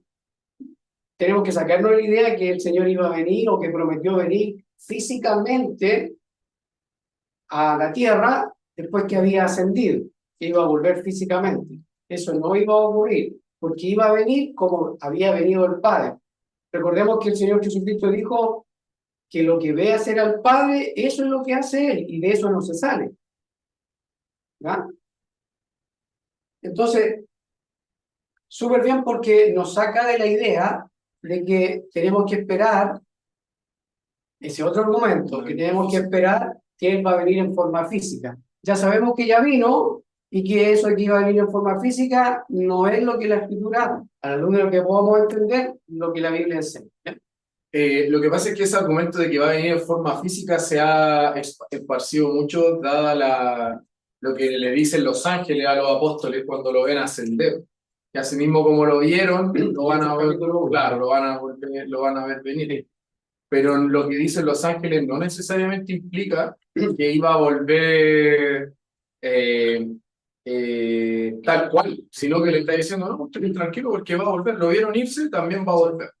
Sí. Entonces, entendiendo que la Biblia no se contradice, sino que se complementa, claro, se entiende así. Y de hecho también lo que le dice al mismo sumo sacerdote, bueno, más adelante que también habla de eso, también le dice que él también lo iba a ver viniendo.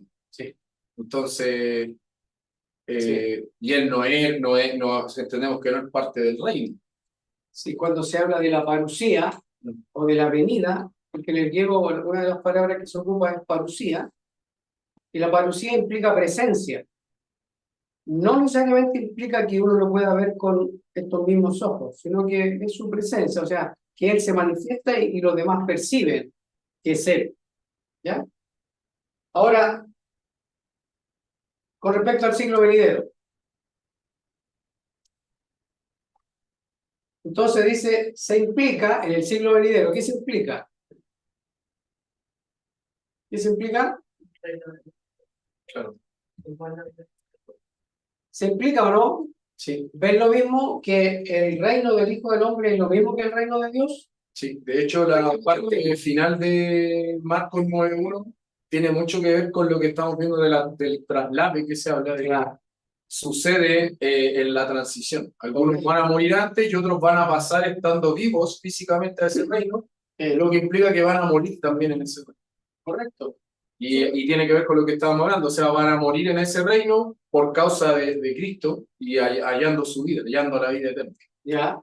Andrés, en el siglo venidero entonces hay muerte física. Sí. Eso es lo que entendemos. Y por eso que dice, algunos discípulos del Señor pasarían al reino del Hijo del Hombre sin ver la muerte,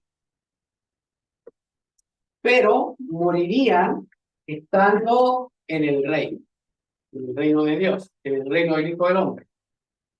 ¿Y por qué sabemos eso? Porque Marcos capítulo 9, versículo 1, nos da a entender aquello. ¿Ya? Y este siglo termina entonces en la generación de los apóstoles del Señor. Entonces, a la luz de lo que hemos podido ver, a todos les queda más o menos claro, por lo menos la argumentación que da un preterista, ¿ya? A la luz de lo que vemos usando las reglas de la hermenéutica. Entonces, algunos de los discípulos murieron en este siglo y otros murieron estando ya en el siglo venidero. ¿Ya? ¿Por qué decimos eso? Porque Marcos capítulo 9, versículo 1 nos enseña eso. ¿Ya? Hayan visto el reino de Dios venido con poder. ¿Ya? Y eso, usando gramática, dentro de su contexto, analogía de la fe, entonces podemos entender que eso es cierto. Andrés, adelante. Sí, entonces, primero a los Corintios 15, cuando habla acerca de la muerte, que el postrer enemigo que ha de ser derrotado sería la muerte, Claro, y dice que entregó todo dominio, que suprimió todo, etcétera. sí, Entonces, ese postrer enemigo fue vencido en el año 70 y se refiere entonces a muerte muerte espiritual, espiritual. Sí, no a muerte física. la muerte espiritual. Subí un himno al canal Sí, más relacionado con esto. ¿Ya? En el canal está subido un himno aplicado a esto mismo, que el último enemigo que Dios venció fue la muerte espiritual. Nunca, nunca se habló de la muerte física, que era enemiga de Dios. La muerte física nunca fue enemiga de Dios. Y eso también nos va a ayudar a perder ese miedo a morir. Si tú mueres, si eres de Cristo, sigues en la presencia del Señor, pero ahora en otro ámbito. Entonces, súper bueno, ¿ya? Súper bueno. ¿Y por qué sabemos que la muerte física no fue nunca enemiga? Porque cuando el hombre murió en el paraíso fue cuando se cortó esa separación. O sea, se rompió esa relación con Dios y fue expulsado del paraíso y quedó lejos, se alejó de la fuente de la vida, que es Dios mismo. Pero físicamente vivió, en este caso Adán vivió, ¿cuánto? 930 años. Y dice, y murió. ¿Y por qué además sabemos que la muerte física nunca fue enemigo? Porque se les dijo que tenían que comer. Podrán comer de todo, ¿se acuerdan? De todos los árboles del huerto. implicaba muerte física. Y si no comían, claro, implicaba que, perfectamente, si no comes, ¿qué pasa si no comes? Si no comes, nunca mueres. Aparte que Jesucristo igual se por muerte, es el que muere por causa de mí, hallará vida, entonces la muerte no es mala. Claro, en el alma, sí, correcto, esa relación con Dios. Y por eso también cobra mucho más sentido cuando Cristo les dice que Dios es Dios de vivos y no de muertos. Sí. No, si hay muchos versículos que nos van a estar ayudando, quizás completamente espiritual. Dios es espíritu y los que le adoran en espíritu y en verdad es necesario, lo dice en este cuerpo, ¿ya? Es el alma la que se comunica con Dios, la que adora, es espiritual. Andrés. Sí, ya entonces eso pasa en el año 70 y como va a seguir habiendo muerte física En el reino. no, o sea, sí en el reino, pero van a seguir muriendo hombres que son hijos de Dios, que son parte del reino. Entonces, para entender algunos pasajes que hablan de la muerte, cuando Pablo dice el vivir es Cristo y el morir es ganancia, entonces la ganancia, claro, porque él dice, me gustaría estar ausente del cuerpo, presente al Señor, y dice, pero por causa de ustedes quiero estar también presente en el cuerpo y ausente al Señor, pero es por causa del Evangelio, etcétera. Pero entonces en ese sentido, claro, ahí, entendiendo esto, cobra más sentido que él diga, Sí. yo quiero estar fuera del cuerpo porque quiero estar con el Señor. Pues entonces, claro, en la muerte no, Sí. no apuntó y tiene razón, porque uno si hace memoria, cuando dice, habla de la muerte, no habla de la muerte física, no dice algo relacionado con la muerte física. Por eso es que el Señor también dice, no teman a los que matan el cuerpo. ¿A quién tienen que temer? Les dijo en su tiempo al Señor. ¿A quién tenían que temer? Que puede, Temer más bien a aquel que... tiene poder para. Y eso implica necesariamente algo espiritual. La muerte física nunca fue enemiga de Dios. Estaba ya en el plan. ¿Ya? Y eso nos va a ayudar a entender que esos temores a morir, deberíamos nosotros decir, Señor, o sea, si yo muero, como dice, es ganancia, el morir es ganancia. Para los que somos de Cristo, el morir es ganancia. ¿Ya? Y podría ser también que esos temores, cuando uno se centra en uno mismo, y fíjense el detalle, cuando nos centramos en nosotros mismos, por causa de que centrarnos en nosotros mismos, de alguna manera despreciamos o relegamos al Señor a un lugar que a Él no le corresponde. Y nos nublamos, porque nos centramos en nosotros mismos, y vienen las consecuencias. Empezamos, humanamente hablando, perdemos la vida. Porque la vida es Cristo. Cuando Cristo, vuestra vida, se manifieste, dice, entonces vosotros seréis manifestados con él. ¿Ya? Adelante. Sí, lo último que cuando Jesús dice, o sea, se habla de Jesús que él sacó a relucir la vida y la inmortalidad, entonces también está hablando no físicamente, sino que la inmortalidad cuando él dice, yo doy vida y la doy en abundancia, dice que tenemos vida eterna, también está implicando entonces, siempre apuntó hacia el alma que habla acá de la recompensa. Siempre. Ya, siempre. Siempre, siempre, siempre. El enemigo era la muerte espiritual, la separación con Dios. Sucedió cuando Adán fue expulsado desde el momento que ya pecó, se separó. Recuerden que arrancó cuando escuchó la voz de Dios, inmediatamente se dio que estaba desnudo, en vergüenza, hundida. Y eso es lo que pasa. Hoy el impío sí que nadie lo reciba, pero es el pecado que lo va a alcanzar. Bueno, no, remarcar también que esa vida espiritual, la vida abundante de Cristo, sí se manifiesta en nuestro cuerpo. O sea, Claro que sí. es tanto el poder de Dios que se manifiesta también en el cuerpo. Claro. Sí. Correcto. Entonces terminamos con que lo que podemos, a la luz de lo que ya hemos visto, implica entonces que esto ya pasó y entendemos que fue en el año 70. ¿Qué fue lo que ya pasó? La venida del reino, justamente con ello el juicio, el término de este siglo, el establecimiento y en forma eterna, para siempre, el siglo venidero, que es el reino del Hijo del Hombre, que es lo mismo que el reino de Dios. ¿Ya? ¿Estamos todos claritos ahí? ¿Sí? Ok, lo dejamos hasta ahí entonces y oramos a nuestro Dios. ¿Ya? ¿Oramos?